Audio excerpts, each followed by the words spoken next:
Welcome to this webinar, Cloud Storage versus Document Management, which is right for your business.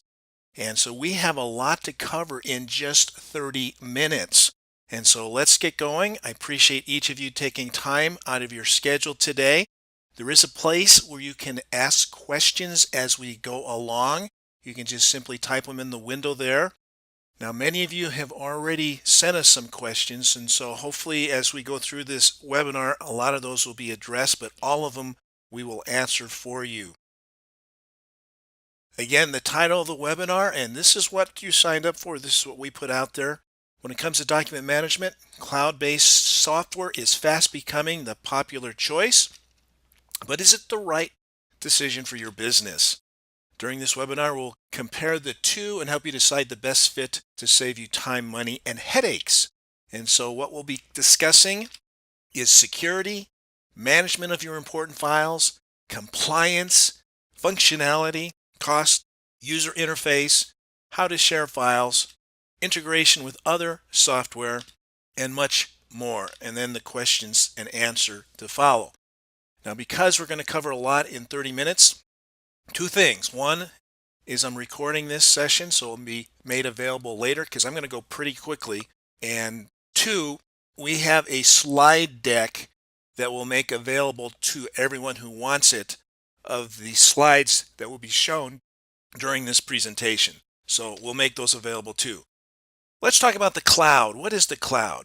What's the definition of the cloud? Well, this is a data center that's about 2 miles to the west of us here in Lehi, Utah. This is the cloud. The cloud is someone else's computer. Inside a data center, you have servers. And so basically that's what a cloud is. It's storing your documents in a secure place that you don't own, that someone else owns and operates. So cloud computing is done in those kinds of buildings. And so that is comprehensive of everything that a computer can do. Now there's subsets. Document management software or document management systems is a subset of the cloud. And a subset of this is storage. So when we talk about cloud storage, this is the definition, which in the handouts will have all of this information in there. And so I'm not going to take time to read this because we don't have a lot of time. But you get a copy of that. That's the definition of cloud storage. So document management systems, it is a growing, developing, scalable technology that continues to bring new and more exciting pieces. And as it comes together, there's lots of parts to document management software. Just one of those parts is storage. And so when you talk about the cloud, that's just one little piece of document management systems. So cloud storage is the benefit of that is to protect your electronic documents in case there's some sort of catastrophic event in your office, so they're backed up. And cloud storage can be in multiple places. So if there is a geographical area that has problems, there's redundancy there. And that's what cloud storage is to be able to access your data in case something happens. It's protection. And physically, we know it costs a lot of money to back up paper. It's not easy. It's costly. Electronically, it's so much easier and so much more efficient. So let's compare cloud to premise. So DMS cloud and an online premise. What are the differences? What are the advantages? Which one would work best for you? Okay, so let's first look at the premise. That's where we've been since computers have come out, is having a computer in your office or a server in your office, having your own firewall. As you can see, data resides locally in your network on your computer. Okay, the disadvantage is you must be in your office unless you have set up a virtual private network. So it's kind of like going back 20, 30 years ago, even before cell phones, you're stuck within your office to be able to do business. The other downside of premise is the ongoing costs, the fixes, the patches, the upgrades of the hardware, and the upgrade in the network. As you can read there, get a copy of this so you can have it, but there's ongoing costs that are involved. On premise though, you still can back up Even though you're within your own firewall, if you're in an electronic document management environment, you can protect those documents by using just the cloud storage. Instead of the costly, again, if you're in the physical environment, it costs a lot more. Okay, let's take a look at the cloud DMS. One of the great advantages of the cloud is the portability of documents, to be able to move documents securely through a secure tunnel or portal to your clients. So you have portability with the cloud. You also have mobility. So you can virtually be anywhere in the world, or your clients or your customers or your employees can be virtually anywhere in the world as long as you have an internet connection and you can conduct business as if you're in your office. So that's one of the huge advantages, the portability and the mobility. The disadvantage is to some people, oh, data resides outside my network. It's outside of my firewall. What happens if, the internet goes down? What happens if I can't reach them? So that is a concern. Obviously, if you have everything in a physical environment and your building burns down, that's catastrophic too. It's from my experience, I've been with this company now almost 10 years in a month or two, is electronic document management is secure. And we'll talk about that in a minute. Okay, so which is right for you? What's coming, however, and this is exciting, this is what's coming, is to have the best of both worlds, to be able to have your documents on premise and also securely in the cloud and have a sync between those two. And so we're close to that. In some aspects, we already are there with eFile Cabinet. Let's talk about security. Okay, there's two areas. There's the protection and there's the access. The protection, we know. We protect ourselves, our buildings, with locks so that people can't get in and steal our assets. And even electronic document management, there are physical machines. There's computers and servers that need to be protected. And so let's talk about first the protection, the physical side. The cloud allows you to do that. If all you do is use the cloud, that is good to protect your documents. Protect your data against threats from natural disasters and external internal security breaches. So we know the natural disasters, they're all around us. We've seen flooding in the news lately. In fact, flooding is the number one natural disaster in our country. Earthquakes, fire, volcanoes, tsunamis, you can see the rest there. So depending on where you physically live will determine your risk factor. If you live in Kansas, you don't have to worry about tsunamis. But these things happen. Fires can happen to any of us. So there are natural things, acts of God, that can happen to us that we need to be protected against. I'm not going to take time to read this, but small businesses represent 99% of all employees. 62% of the respondents of this survey say they are not prepared. External threats. We read about that. We read about hacking. We read about people breaking into systems. How do we protect ourselves against that? And I know some questions had to do with security and encryption. So encryption is the ongoing technology to stay ahead of the bad guys. HTTP, Hypertext Transfer Protocol Secure. When you do online banking, credit card transactions, look for that. We use it. eFile Cabinet, we're at 256-bit encryption. I looked up a major bank in this country 2 years ago, and they are at 128. 128's not bad, but 256 isn't double the security benefits. It's exponentially more secure. Again, get a copy of these slides and you can look and study that a little more closely. But because of time, I got to keep going. What we do is we have our documents that are encrypted before the documents go up in the cloud at 256. They're encrypted as they go through the internet through that secure tunnel at 256, and then they're secure in the server as they rest at 256. Okay, so that's protection. Let's talk about access, the other side of it. There's internal threats. A rogue employee, somebody who's working for a company who has bad intentions or develops bad intentions. How do you protect yourself against these kinds of threats? Well, role-based security. Here's an example of how we do it. Mary's a pretend person, but she's vice president of human resources and accounting. This is eFile Cabinet. On the left, she can see 7 cabinets there. Okay, because of her position, she can go into, let's say, the human resource cabinet. Each drawer in this case represents a different employee. If she goes into the drawers, she can see all the folders that have been set up through templates. Now, because of her role, she can go into the benefits folder Once she goes into the benefits folder, she's into the personal health information of the employees, and now she's entered HIPAA territory with HIPAA laws, HIPAA compliance, and HIPAA penalties. Okay, someone that works for her, reports to her, is Bob Cratchit. Okay, he doesn't see as many cabinets as Mary because he doesn't need to. He doesn't know they exist. He does see the human resource cabinet. He sees all the same drawers Mary does. However, if he goes into any of the drawers, he does not see the benefits folder with the personal health information. Why? Because he doesn't need to see it. He doesn't have that responsibility, and because he doesn't, the liability to the company and to the employees is easily protected.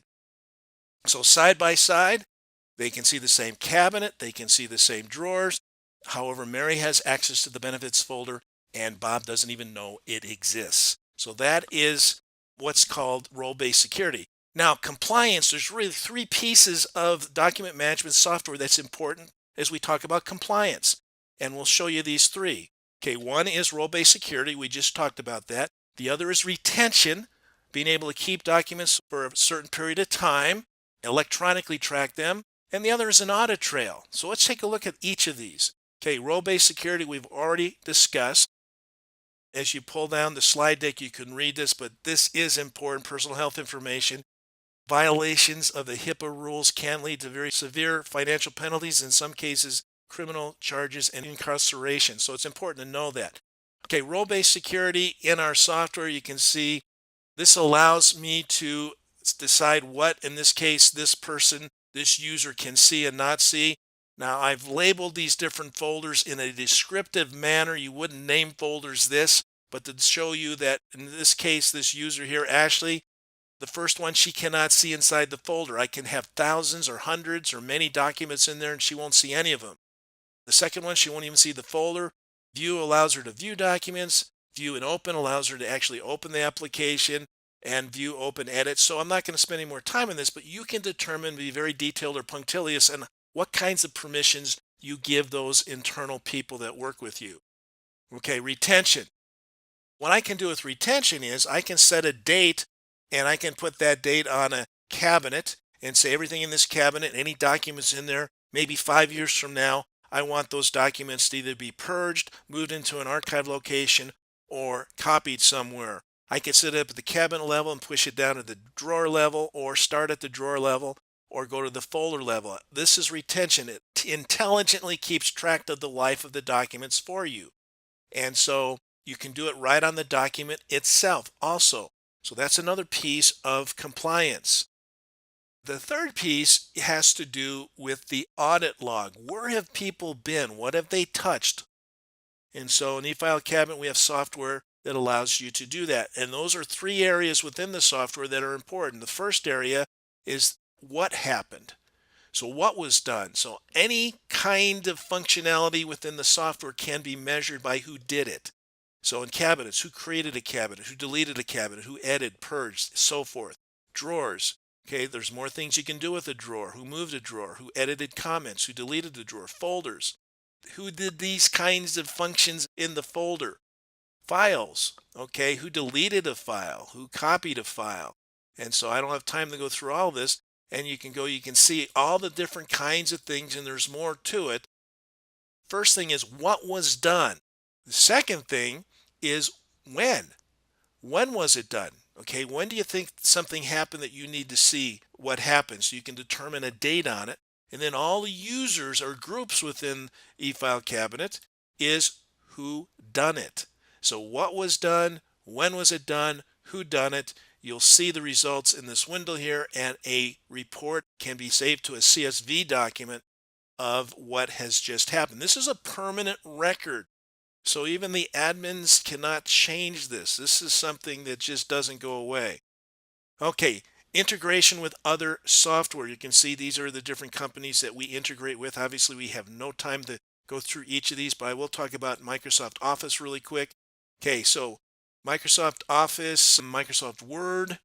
We have a little piece of real estate, and one of the questions that came in before earlier was, is this work with Mac, with Apple? And no, this little button here doesn't show up with Mac or Apple at this point. So that was a good question. So PowerPoints, Excel, and your collaboration software if it's Outlook. If I push any of these buttons, what happens is it opens up eFile Cabinet and I can save that document in its native Word format, Excel format, PowerPoint.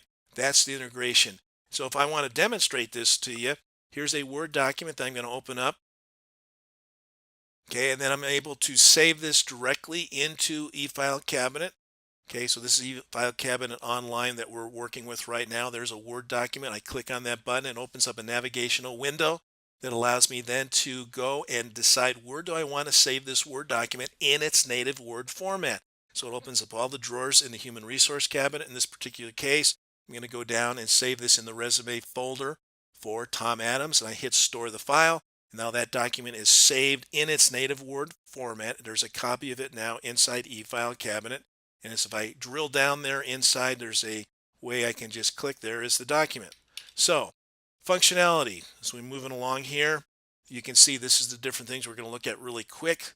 And I'm going to just keep going here because of time. Storing documents, there's multiple ways in which you can store documents. You can see here, there's 9 ways here. There's really more than the 9 ways here, but you can see there's different ways to put documents into eFile Cabinet, either desktop or online. Okay. Scanners, it's important to have a good scanner. This Epson scanner sits next to me in my office here. It does 65 words a minute, full duplex. Fujitsu is another great scanner, so it's important to have a really good scanner to bring paper in. Okay. Searching to me is the most powerful feature of electronic document management. Be able to find things very quickly. Profiling is part of that, and I'm just going to run through this. There are unique identifiers. What is a unique identifier? Here's an example. So if, for example, I bring the map of the United States in and I want to find just the state of Utah, that's a unique identifier. So I'm able to find that. If I want to narrow that search to a zip code, there is the area of a zip code, the geographical area of a zip code. If I put more unique identifiers in there and put in an address, here is our office building. And so one other example is a social security number. These are unique identifiers. You're able to search for things by this metadata. And inside eFile Cabinet, these are unique identifiers, and our customers can decide whatever they want to search for. So if I search for this information up here, it brings me back to this document. Okay, searching then, you can search for profiles, search for names, search by optical character recognition, find anything in seconds and pretty much never lose anything. And so the cabinet drawers, folders, subfolders, documents, we're familiar with them. You no longer have to go to any of these. So like a Google search, you can simply type in the name of a document and go to it very, very quickly. So you can search by document names, you can search by drawer names, folder names, you can search by profile information, and you can search by indexing and OCR. OCR stands for optical character recognition. So when you scan a physical piece of paper, you're making an electronic image of that. In our case, it becomes a PDF. The moment that happens, the computer does not recognize any of the letters, words, or characters in that document until a very advanced and sophisticated program is run. They call them engines, like a jet engine. And so when that OCR engine is run, then, for example, you see the word Gildersleeve in here. If I have thousands of documents and I'm searching just for the word Gildersleeve, I'm able to find it. In fact, let me demonstrate this to you because I think it's so important. It's such a powerful feature. Okay, I have a client whose name is Smith. I got a lot of Smiths. I'm looking for his W-2. I remember his address, street address is Briarwood, but that's all I can remember. So I'm going to look for any documents that have the word Briarwood inside the document. Okay, so this is an advanced OCR search. So I see there are 4 documents there, 2 PDFs, 2 Excel. There's the W-2 I'm looking for, and there is John Smith. And as you look inside that document, there's the word Briarwood. That's what it found. It found the word within the document. Now, where does this document reside? I right-click, go to location.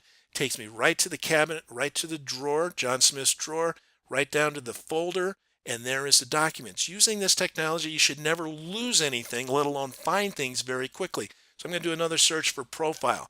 Now, same document, but he lives in the town of Northbrook. So I'm going to search for Northbrook. So anything that has the name Northbrook or has any profile with the name Northbrook in it. So there's the same W-2, found it a different way. Go down to the profile information. There is where it found the word Northbrook. And so that's another way. Again, I can come up here, right click on the document and go to where it's located and click on it. And again, I found it. The last search is a name search. I'm going to look for George Washington's tax return. Okay, so I'm going to come up here, and again, you can see that Northbrook was in both places, but that's where I found it. So I'm going to type in tax return. Now, if I simply just type in tax return, I'm going to get a huge amount of information coming back, more than I want to manage, because I have a lot of things that I've titled tax return. So how do I deal with this? I simply narrow my search to the right. I'm just going to type in the word George. I'll pull up anyone with George in there. If I needed to, I could put Washington, but I only have a few Georges. So there's tax return George Washington. I click on that document. I'm able to peek at it in the window there, and there is George Washington's tax return. And again, where does that reside? In the tree view and George Washington's drawer in the subfolder called Federal, and there is where the document resides. So again, the ability to search within this software is very, very powerful. Okay, so how to share files. Okay, what I'm going to do is I'm going to take this document here, this Word document. I'm going to print to eFile Cabinet, which will create a PDF. Okay, so anything you can print to a physical printer, you can print to eFile Cabinet, and it creates a PDF. So I'm going to store this as a PDF. Okay, it's going to open up a window now that will allow me to choose the location of where I want to store this document. So I'm going to store it very quickly here under Conterial Paul in the 2016 folder, subfolder correspondence. I'm going to name it. I'm just going to type in a name, and then I'm going to store it. And now I have that document. A copy of it is inside eFile Cabinet, electronic copy. It's a PDF.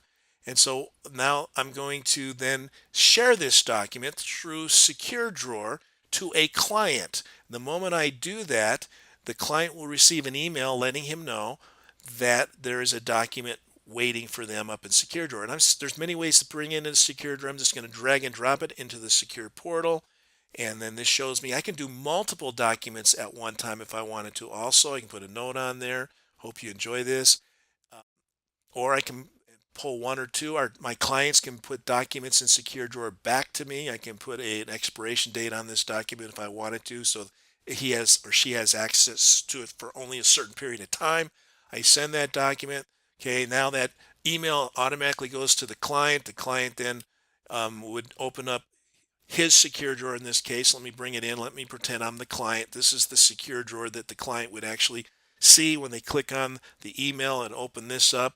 And the client then would be able to go to that document that I just sent the client.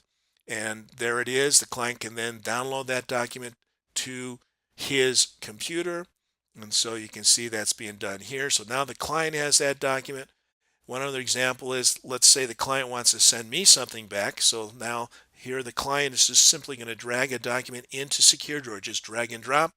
Now when I go back to eFile Cabinet, I'll be able to see that there's a new document in there. I'm just going to refresh, and you can see that it'll show up in a second. So refresh it. There's the document, the I-9 the client just sent back to me, and I can just drag that out of the cloud down into eFile Cabinet, in this case desktop, into the IRS folder. There's the document. Now I have that document that I can work on. Okay, this is what the email, an example of an email the client would have received, or I would receive. The file best practice was uploaded by the main user, P. Conterial, eFile Cabinet. And so all they have to do is click on that best practice, and it brings them right to their Secure Drawer. Okay, managing documents, very easy to do. Different ways to do it. Consistent folder structure. Everybody's on the same page by using templates so that we all think a little differently. We all would file a little differently. This puts everybody on the same page when it comes to filing. And so here's an example.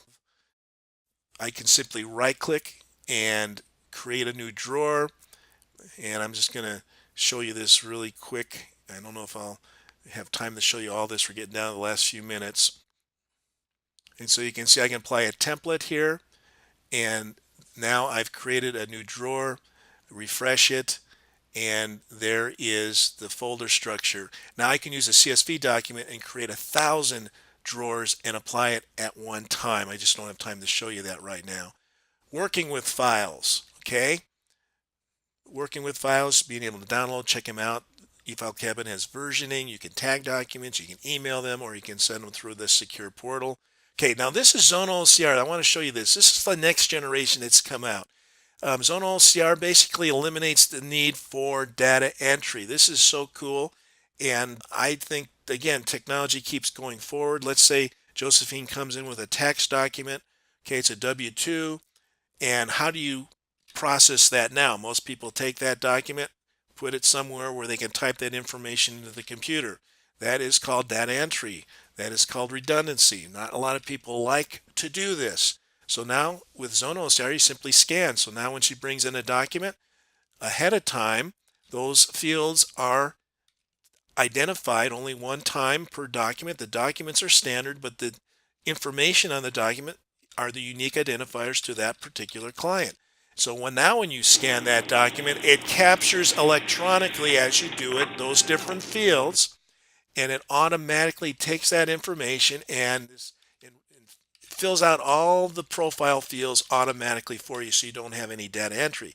So basically, it just in the instant as you scan it, fills out those fields.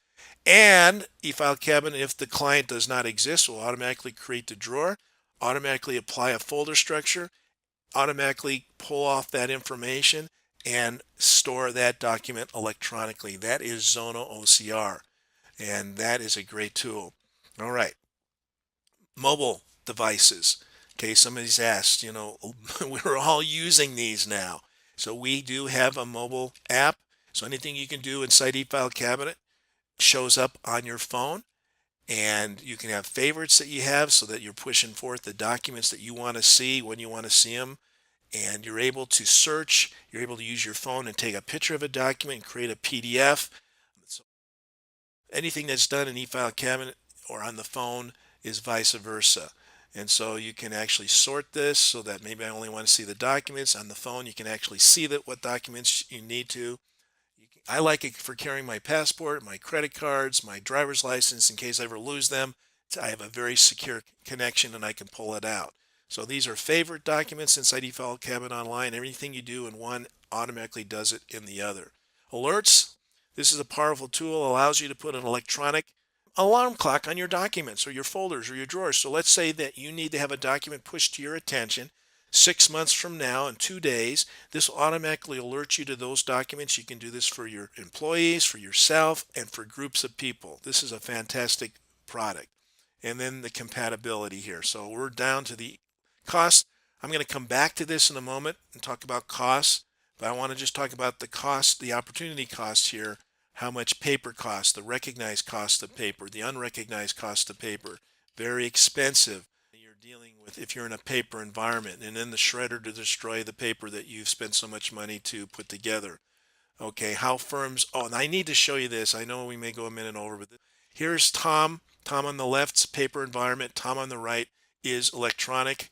Tom on the left, they both just got a phone call from a client. They need a document right away. So Tom on the left in the paper environment is going through. He's lucky. He's lucky that that cabinet's right there by his desk. Tom on the right has already fulfilled the request of the happy customer. He's already emailed or sent it through the secure drawer to the customer. He's back at work. So you got to figure the unrecognized cost of paper is how much do you pay yourself or how much do you pay your employees to basically manage paper. So Tom on the right is already doing things that help really the bottom line. Tom on the left now has to respond on the phone. I found it. Now give me a few minutes while I go down the hall and fax this to you. So I think this just really illustrates the huge benefits of being electronic, going in using electronic document management. So prices here, you can see again, we'll give you copies of this. We have the Express, which has come out. This is billed annually, but it breaks down monthly, $9.95 or $50 a month, or basically $600 a user. I don't have time to cover all of this right now for those of you that have to jump off, but I'm going to come back to it because I want to show you one other thing. This is who we are, but I'm going to skip that right now. Right now, we have an offer, one free Zona OCR if you decide to purchase the performance or above. Now, keep in mind two things. One, there's a 30-day money-back guarantee. Number two, Zona OCR costs $350 because this is something that is very sophisticated. We actually purchase and we seamlessly attach it to our software. So if you are interested in this, let us know. You can call us. It does end today. for this Zonal OCR offer. One other thing too before I go back, in the slide deck, these are our customers talking about. These are just a few of them. And we love to have our customers tell their story. This first one here, there's 12 customers in 60 seconds. And in the slide deck, when you get it, you can click on any one of these pictures and it'll take you right to the video. And we have others. So I wanted to point that out to you. So you can see also, if you go to our main website, you can click on any of these icons at the top and it will show you where we placed. I think in all cases first place, and in one case second place. There you can actually see our competition and how we scored against our competition. And so again, we have these different products. We'll go to the pricing now, and also those of you that need to go, I understand we've recorded this, and then we'll have that slide deck. Those that they can stick around a little bit, we will start answering some of your questions, and I see there's quite a few questions here. And I know that Darcy has been working in the background too, because she knew her time was short to be answering questions, and I appreciate her doing that. Okay, a couple have asked for copies of the slides. We have those. We'll get those to you. Okay. Is the cloud safe? Great question. I think it's safer than it's as safe can be. Nothing is totally safe. You know, we have risks when we step outside, but my personal feelings are the cloud is safer than physically working with documents. I show this, let me show you this in answer to your question. I'm going to show you a different slide here. Greensburg, Kansas. Okay, we're talking about tornado.